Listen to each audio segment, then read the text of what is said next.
to the Cajun dance and the Zydeco. Filet gumbo and a crawfish pie. Filet gumbo and a crawfish pie. Welcome to Literary Gumbo, a continuing look at the world of writers, writing, publishing, and all other peripheral events. I'm Fred Klein, the chief stirrer, and my guest today is the bearer of a book that I've been waiting for. I don't know why I should be the one that's waiting for some time. A friend, Dale Griffiths Stamos. Welcome, Dale. Thank you. And she will talk about her new book in just a minute or two. I wanted to sort of fill in her background for those of you who don't know that she does the Writers' Conference. She's got a number of short films that have been in the thing. Where are you from originally? Originally from, well, it's hard to say because I was brought up in California, but I was born in New Jersey and then spent the first 2 years of my life in Ankara, Turkey, so that becomes a whole other story. Okay. That was because my father was in the military, and and then we came to live in Orange County, California, and that's where I grew up. Yeah. Went here to UCSB. You went here? Yeah, and then I went graduate school to UCLA. UCLA. Yeah. Oh wow! Oh, yeah. wow. Well, now, but originally you were in film or theater. No, originally in theater, and that's been the largest portion of my career. I started out writing songs, but shifted into theater fairly early on. And songs? Have you written for Monty? Have you written a song for Monty? I haven't written a song for Monty. I usually perform them myself, but and he doesn't need it. He writes his own songs. Yeah, I know. But yeah, I started out. I always wrote poetry, and then I just moved into songwriting, and then fairly early on, I began to write plays. And theater has been my main thing for many years. I've had full-length plays produced, a whole lot of short plays produced. One of those plays has been published, and then where have they been done? Where have they been? Yeah. Well, most of my full-length work has been done on the West Coast, in Los Angeles. My short plays have been done all over the country, and one of them, which won the Heidemann Award from Actors Theater of Louisville, has been done all over the world. Okay. And that was the one that was published by Samuel French. And then Louisville. Wait, but Louisville Actors Theater of Louisville has the Humana Festival. But that have that wonderful festival. That's Humana Festival. Yes, yeah. That's still going on. Oh, still going on. Still a phenomenal Used to festival. be one of the burying place of new. Well, it's like the Sundance of the theater. Yes, yes. And so when I won their Heidemann Award, actually most Heidemann Award winners go into the Humana Festival. I didn't actually, even though I was produced in a production there, because I co-won the award with a very well-known playwright named Romulus Linley. He went. Romulus, yes. Yes. I remember. I come from New York, and I know the whole theatrical background. Romulus Linley and I co-won the award. His play went into the Humana Festival. My play went into a smaller production, but at Actors Theater of Louisville, and so then it got published and. So what are the requirements to get into that festival? I mean, I don't know. Well, it's very difficult. Very difficult. The only entry is through that short play competition, which is a 10-minute play competition. And in fact, the year I entered, there were 1,800 applicants, or people trying to get in. Well, but its reputation. The fact that I won it fabulous. Was really. It was early in my career, and so it gave me a huge. But boost. that's a kind of a label. Can't you keep that going? I mean, doesn't that mean something today? I mean. Well, I certainly put it on my resume. I certainly put it in any letters I send out to theaters. Yes, it's a badge of honor. That and the Emmy but you're still doing short film. Yes. Right? So what happened was that my playwriting, my directors in playwriting, two of them both wanted to move into film.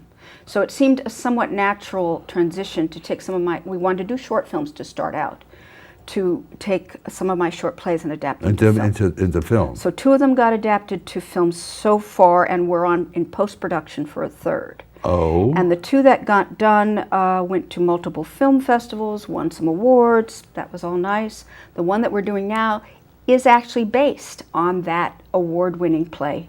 The one with the Heidemann Award-winning play from Actors Theater of Louisville. Wow. So, and we were very lucky to get the actor Jeff Perry involved, who your viewers might know who that is if they watched the show Scandal, which is Oh yes, I know. very popular. I don't and watch he it, but I plays know. the chief of staff, and he burns up the set with his acting. He's amazing. Well, with those Kelly, what's her name, Kerry Washington. Yes, exactly. And, it's an amazing, and it's it's over the top and completely addictive.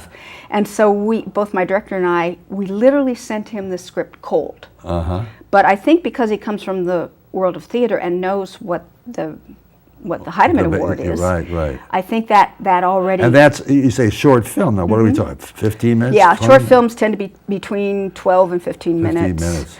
And this one, I think, is in that range of 12 or 13 How are we going to minutes. get that in the Santa Barbara Film Festival? Well, I'll apply as usual. The last two didn't get in. It's a very, very competitive festival. Oh, it is? Yeah, hard. Because I know they do evenings of short films. And they do have a portion of locals. Now that I'm local, that's sort of a different group. I don't think you're up for awards when you're a local.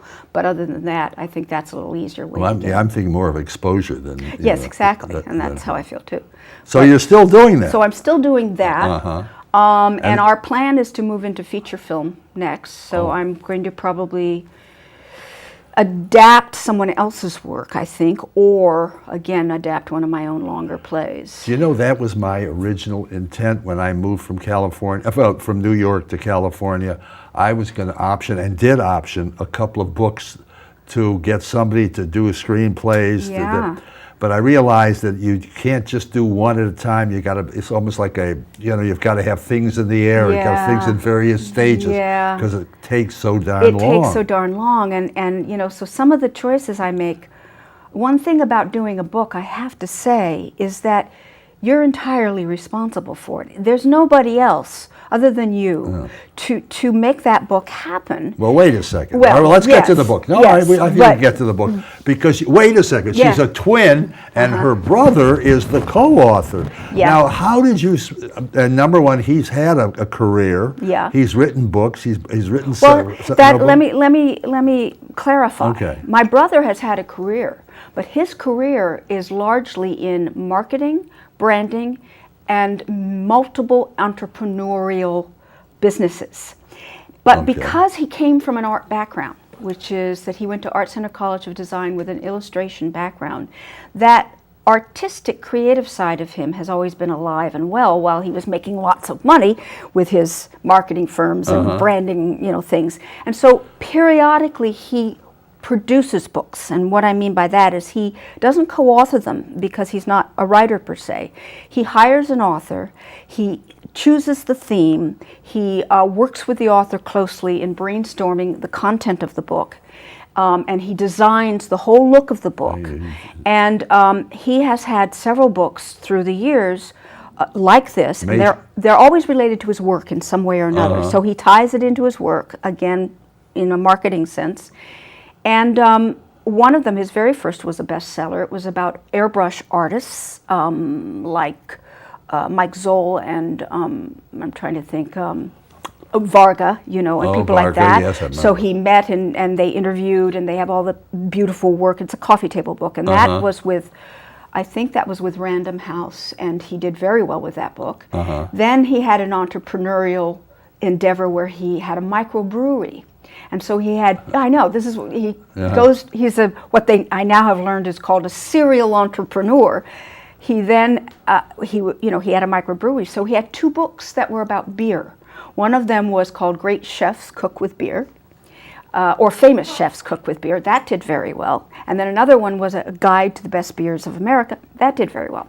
So his newest business is, he started a salon for men, which is a hair salon for men, but only for men, so they don't have to go to their wives and girlfriends' salons, and it's very male-centric and very nice and kind of posh. But he doesn't have he doesn't have any experience in that. It's just that he gets ideas, and then he gathers around him the people who can bring those ideas about. And he's done very well with this. This is called 18-8 salons.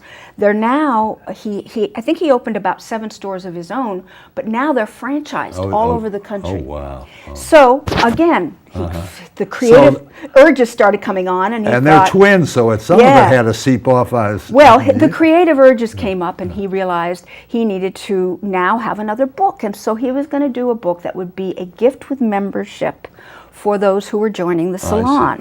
And he thought, we're trying to present man at their best. So how do we do that? What is man at his best? And he thought, a Renaissance man. So he hired an author, and again, they brainstormed, they put the whole look together. It's a beautiful, beautiful looking book. And they did a book called Beyond Genius, The 12 Essential Traits of Today's Renaissance Men. Interesting book. And he brought me on as editor. So I did a lot of editing. How long ago was this? This was, 5 years ago, 6 years? About 4 years ago. So he brought me on as editor. I did a lot of editing. I even did a little bit of writing, though uncredited. And so then people started asking him, well, what about the women? Aren't there Renaissance women? And he Googled the words Renaissance woman. And here's what he found. He found that either they were only women who lived during the Renaissance, historical Renaissance women, or maybe a few modern day like Maya Angelou. She calls herself or called herself a Renaissance woman. So he found her site, and he thought, wait a second, there have got to be, because in his book he had Elon Musk and Steve Jobs and Dave Stewart and all these, and Quincy Jones and all these interesting people, and he said there have to be women out there that are every bit as phenomenal. And he kind of had to coerce me into writing the book because he said, well, Dale, this is the book that you have to write. And I said, well, I'm busy writing films, I'm busy writing theater, I'm also teaching at the writers' conference. I teach at the writers' I do manuscript consulting, I do workshops. I said, I'm too busy. And he wouldn't let go. He said, you have to do it. Remember, I was on a 3-way conversation with you and your brother at some point. Yes, you were. Yes, and that was great because that was early on, and but we were trying to. It was interesting to hear the back and forth. Exactly. Yeah. So he persuaded me, and I finally said okay. And we started with Barbara Lazaroff because Scott already knew her. Okay. And essentially what happened... This is the former Mrs. Wolfgang Mrs. Wolfgang Puck, who is still co-owns the Wolfgang Puck empire and still co-runs it. Okay. But we started with her, but Scott and I spent many months still brainstorming. Again, that's how his creative... how we were going to write the book. And he was involved with the first maybe 2 or 3 interviews. And then once we sort of got the direction, then he said... You take it over. Dale, take it over, run with the ball now. So that's where his co-authorship, and not as a writer-author, but as an instigator and a creative force in the book. Exactly. More than that, really. Yeah, more than that. But so what we're talking about is a book called Ren Women, and the subtitle is? What Modern Renaissance Women Have to Teach Us About Living Rich, Fulfilling Lives. And so what they have done is done research, close interviews, some very good interviews. I want to ask you about that in a second.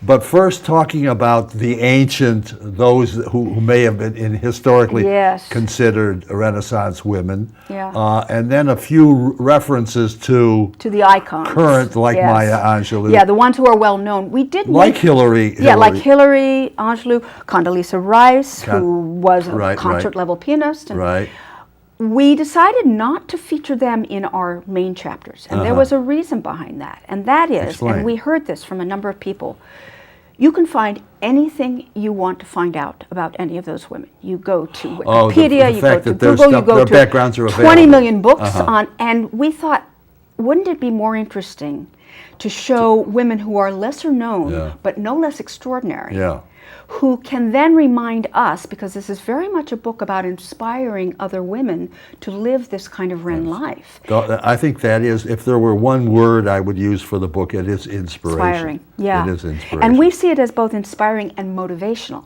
So inspiring to say, wow, this is inspiring, but motivational to motivate those women to say, well, I can do it too. Well, now, how did you select? You selected The women? 16 women, 14? We didn't select them all at first. It was a didn't even have a growing number. process. You We didn't didn't even have a number in the mind. beginning. Okay. In the beginning, we only had Barbara. We started with Barbara, and then we began to ask people, who do you know who fits these characteristics? And the starting point would be that someone had to be contemporary, still living, and multi-gifted, multi-talented in at least 3 areas. But besides being multifaceted in 3 areas, they needed to be people who were visionary and groundbreaking. So they had to have sort of that next level up. You know, there was something special about them. There was something they were bringing to the world that was unique and special. And so we began to talk to people about those criteria. And Barbara was very instrumental, because the first thing she suggested was that we watch a film called Femme, Women Healing the World. F-E-M-M-E, which is femme in French, but in English we say femme. Yes. And, but it was done by a Frenchman named Emmanuel Itier, who loves women. He's an extremely enlightened male, and he loves women. And he interviewed 100 women. I mean, amazing women. He was co-produced by Sharon Stone. And he has Maria Bello, and he has, you know, these women who've been Nobel Prize winners, and yet he also has women who are less well known. Oh, he so does. he has the whole gamut. And it's all about how feminine values can help save the world. And so I watched the film. I watched it twice, and I realized there were about 5 women that fit the criteria that we had set for Ren Women. And so I then asked, Emmanuel lives here, luckily, and I asked him, to come over, and I interviewed him. And only at the end of the interview did I say, by the way, there are 5 women in your film whom I would really like to interview for the book. Would you be interested in contacting them on my behalf? Oh. And he did, the very next day.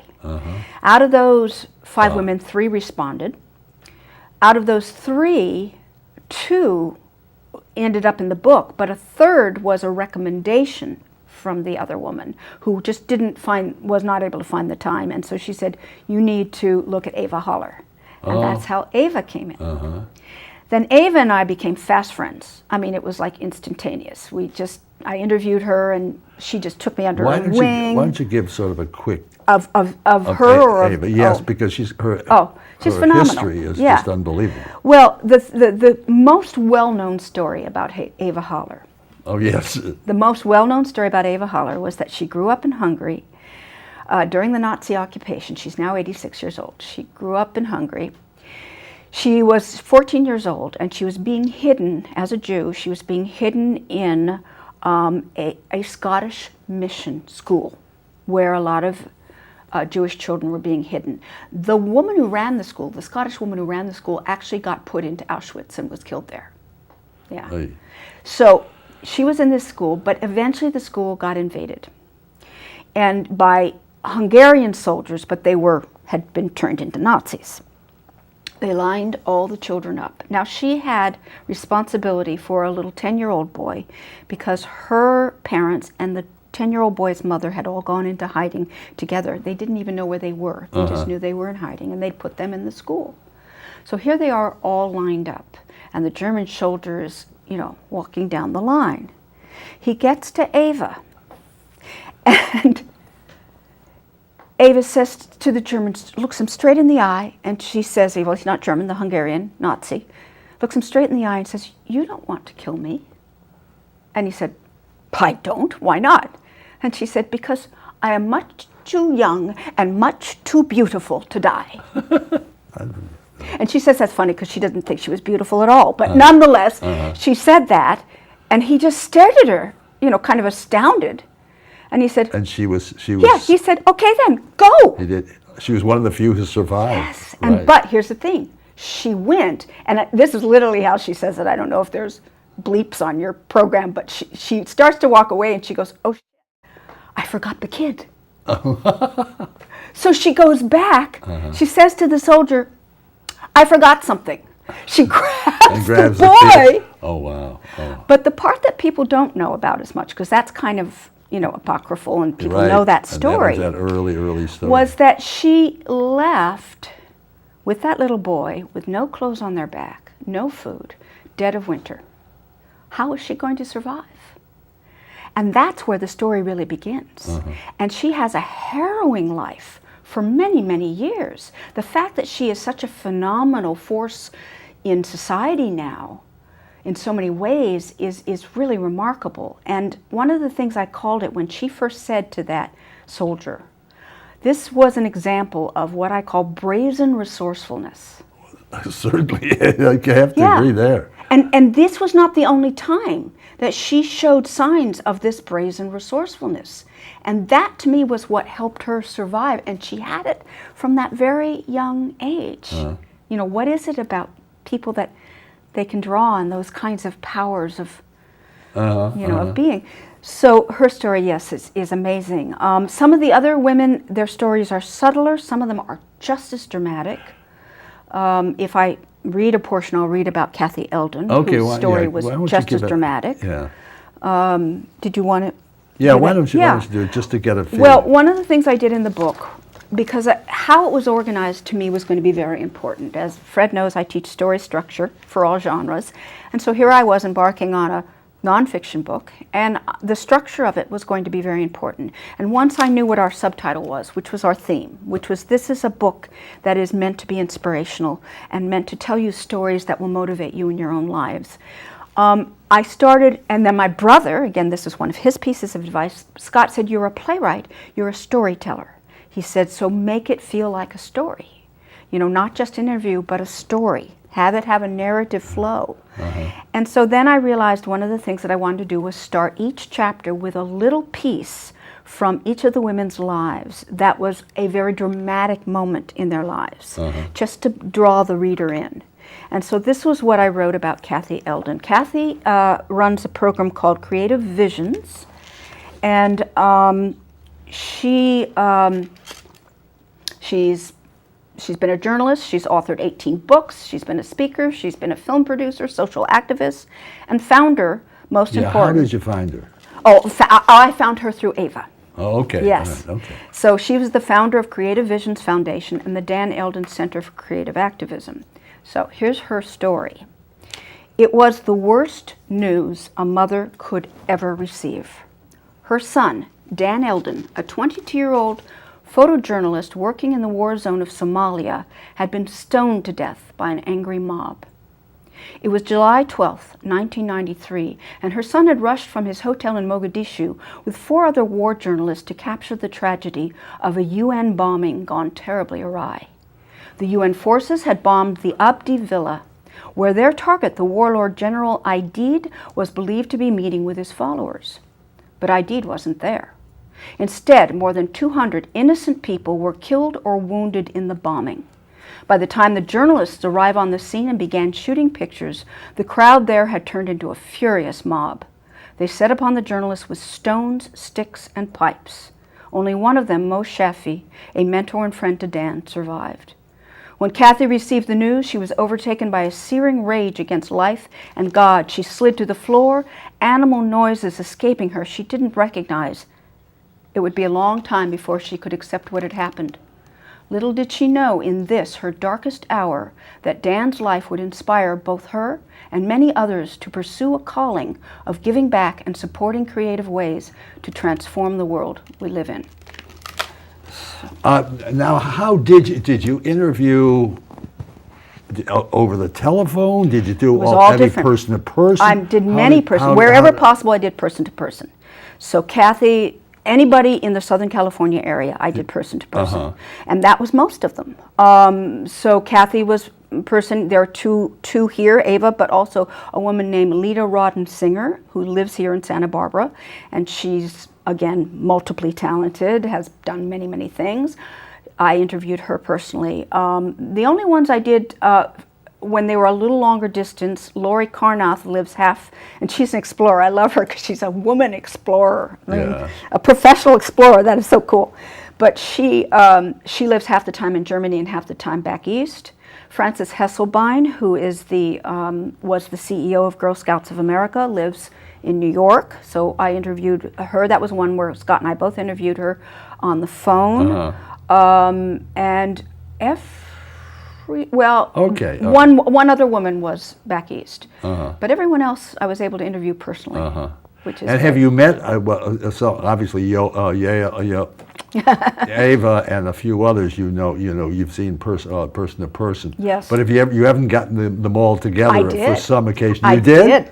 You did Yes. For like a photo op or something? More than No? that, we What? decided to have because I really wanted the women in the book to know each other. That would be great, yes. So we had a party for Wren women and a guest, if they wanted to bring a guest. And it was at the house of Barbara Lazaroff. And Barbara provided food from Spago's. Oh, nothing wrong with that. And I introduced, I got up and spoke and basically talked about each of the women and what they had all accomplished. So they were able to know about each other. Yeah. And we handed out to them the limited edition, the advanced copy limited edition that my brother had designed with a silk cover and really beautiful, but not as complete as this book. It didn't have the forward, it didn't have the blurbs and so forth, but it was a special edition for the ladies. So we handed one out and signed each of them and put the limited edition number in each of them. And we also took videos of them. We did an interview, and one of them we've posted online, and we're going to continue to post those as we put them together. So these are some of the ideas I've been having in terms of how to promote the book. Well, I mentioned to you before we went on the air that there's so many nonprofits associated organizations that they're heads of or part of, that I think that's a built-in audience for you in multiple books. Yes, absolutely, and that's one target, that I hadn't thought about, and a target audience, and that's great. And this is what I'm doing, I'm drawing ideas from everybody. Well, I think the timing is just perfect. I mean, here we have Hillary, And I have her in the icons chapter. Well, even without that in the book. But between Hillary and and the whole political fervor that's going on now, and the whole again the fact that women seem to be on the rise. On the rise, yes, in all aspects of the world. Yes, you have women or girls like Malala, Yeah, right. I am Malala, right. Yeah, so you have these movements, these things happening where girl power, as it were, women power, as it were, is rising. It's a new type of feminism. You think it's a new type of feminism. Because the aim is wider, or why? Well, and I argue in the book for this. The original feminism was very much about how women could play in a man's world. We want the same rights as men, we want to work in the same world as men. And early feminists, they would do things like wear ties and suits. They'd wear a skirt, but there'd be a suit. And they had to be assertive and aggressive, and they had to compete with men. And it was a very, it was still a male-oriented world that they were fighting to be part of, and they had to play by the male rules. Yeah. Things are shifting. There's a book I quote in here called The Athena Doctrine, and that, along with the film Femme, argue for something very different, and that is that we've gone the path of the patriarchal world for a long time, and look where it's gotten us.